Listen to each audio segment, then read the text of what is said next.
This is going to be a very special video.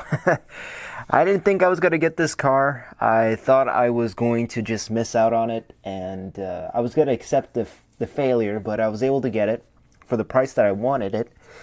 And now we're here. So I'm going to talk about the Ferris Bueller 1961 Ferrari 250 California GT short wheelbase.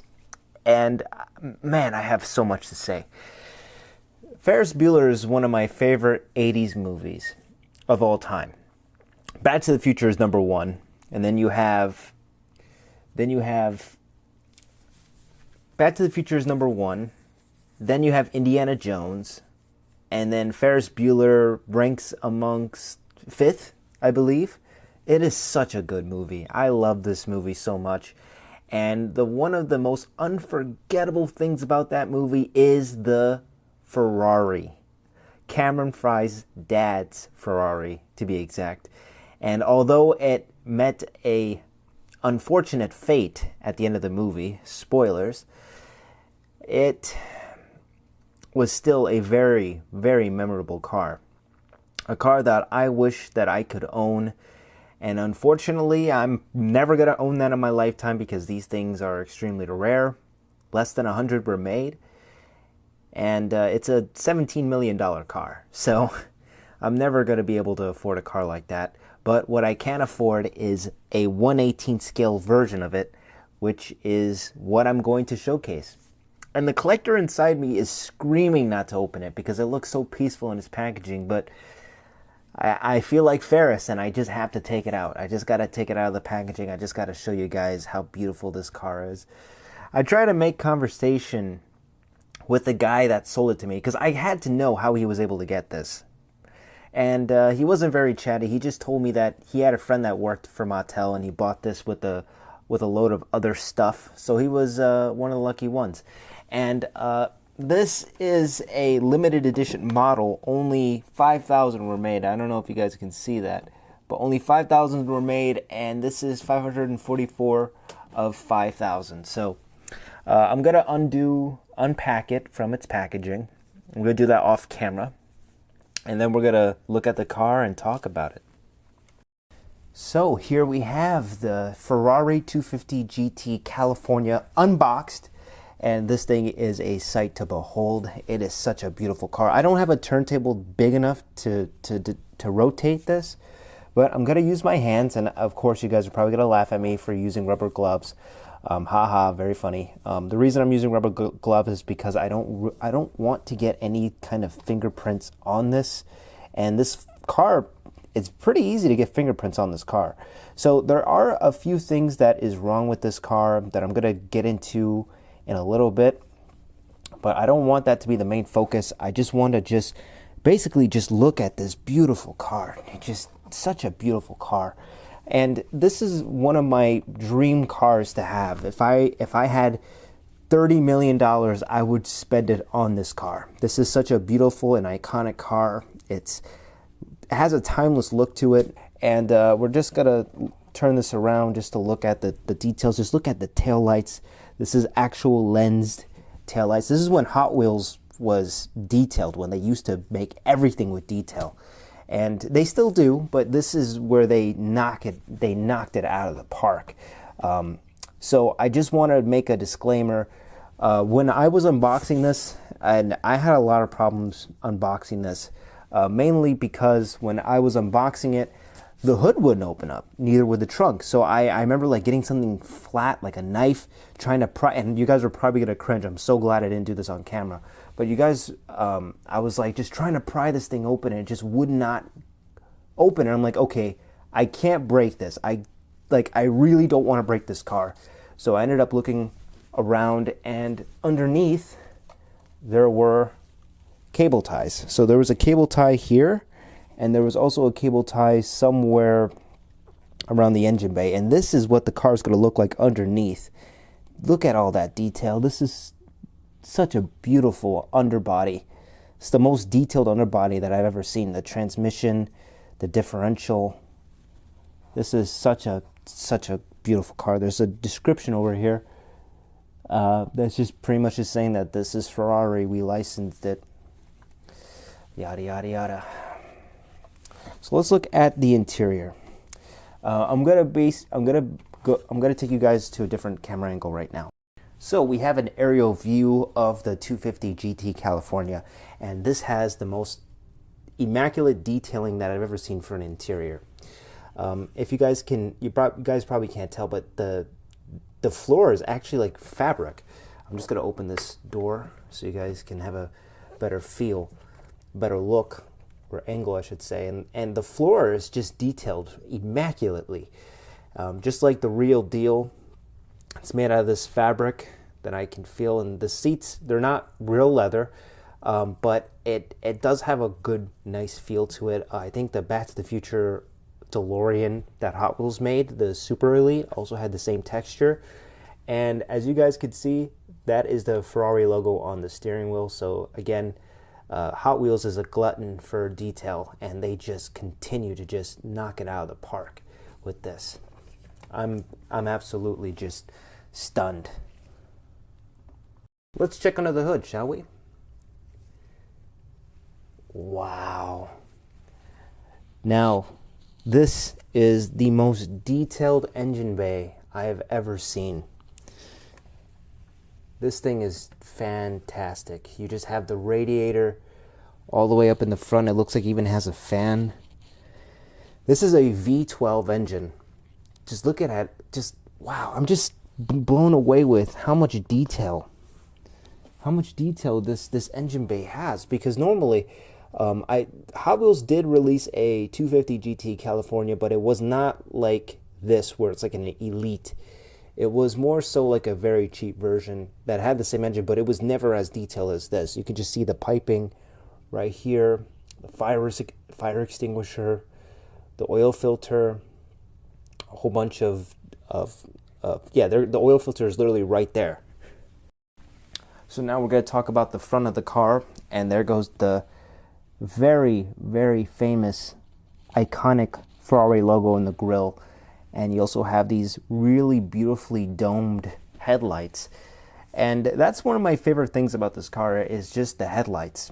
And it's very unique. Not a lot of cars have this style of headlamps, especially for the 60s. I believe the Jaguar has something similar to this, but this is just, I think this is like the most iconic headlamp assembly. Of course, you do have the James Bond 007 DB5, but this is, in my opinion, I think this thing is just better than the DB5. So let's talk about the fins right here, and it literally looks like it's a graded grill detail, and I really do like the fins here, just like the real deal from the movie and the car in real life. It has these fins on the side, and I think that they could have easily went the easy route and just did maybe like a sticker, or maybe just have this vent and none of that mesh in the back. But they went a step further and they added the mesh in the back, which is really, really cool. So we're going to talk about the interior a little bit more. And I'm just going to open these doors. These doors kind of like snap. It has like a weird kind of hinge, but you can just see the gauges in there. And it's like really, really detailed gauges that really do... I don't know the term to describe the amount of authenticity that this car has, because this car is just authentic, and I absolutely love it. I love every detail about this car, especially the mirror on top of the dashboard, and all the gauges just scream 60s nostalgia. Even if you look at the doors right here, I'm going to show you the doors right now. See, even the doors have a lot of articulate detail. You can just tell by the leather-like finish that it has on the door, especially with the crank windows and the lever to open the door, and it even has that little pouch to store things in. I really love details like that. Now let's talk about the wheels. This has a very vintage racing wheel that has been popular with a lot of Le Mans type cars, and this car, in my honest opinion, does it best. I know there's the James Bond DB5 wheel style. This one actually has like a lot of the wire wheel. It's not just a plastic cover. This is actually like individual wire spokes, which is just absolutely fantastic. So after gushing about this car, here comes my least favorite part about this video, and it's going to talk about all the things wrong with this. And I'm not very happy to discuss it or talk about it, and honestly, it has to be said. So when I got this, unpackaging it, the front grille actually fell out. And the reason the front grille fell out wasn't because I broke it or the box was damaged, because this thing was absolutely brand new when I got it. The reason is because the glue aged and it became brittle and the grille fell out. Luckily, I was able to glue the grille back on without any damage to the car, which is, in my opinion, a great success. However, I also started to notice a lot of other things wrong.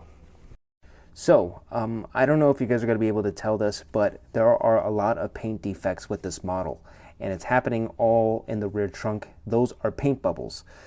That is a huge no-no, because that means that there is rust forming within underneath the coating. That's oxidation, and that's not really good, and that's something you don't want to have on your model cars. The only way to fix this is to basically sand this whole car down and repaint it, which I don't think is going to be possible, considering that this is one of 5,000 made, and it's going to be such a pain to get the paint right. I mean, it's just going to be tons of paint mixing, and then I have to find the decals for the Ferrari logo and the Ferrari in the back. So it's very disappointing to see paint bubbles, but I've seen it on the trunk and some on the hood, and there's even like a fingerprint, which I'm going to show you. If you guys can see it, you guys are awesome, but yeah, there's like a fingerprint on the paint, and I couldn't have fingerprints because I'm using gloves. So I think this was a factory thing, that maybe someone touched it when the paint wasn't fully dry or what have you. But yeah, there are some paint defects with this one, and I don't blame Mattel for having poor QC, although their QC has been garbage as of lately. I don't think that is the problem with this one. I honestly believe time was the enemy of this beautiful car. It's just time. And this car has spent most of its life in this box, and I just freed it from its prison. And now it's starting to have a lot of blemishes, a lot of defects. And you know, if I'm being completely honest with you, for the amount of money that I paid for this, it is disappointing. I spent roughly $330 on this model. And if I'm being completely honest with you, if I knew I had all this stuff, I would probably try buying it for $200 or maybe $250. So having all of these defects is not great. But then again, I should have expected that, because this is a older model. This is a model that's over 10 years old. So what are my closing thoughts on the 1961 250 GT California made by Hot Wheels Elite? This is a freaking beautiful car, and I absolutely love it.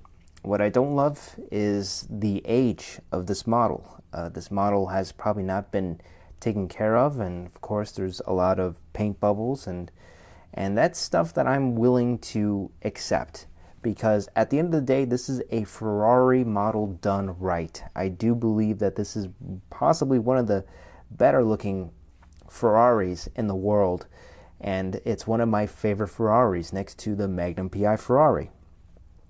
So am I going to restore this in the future? Yeah, I'm probably going to do some kind of restoration project with the paint.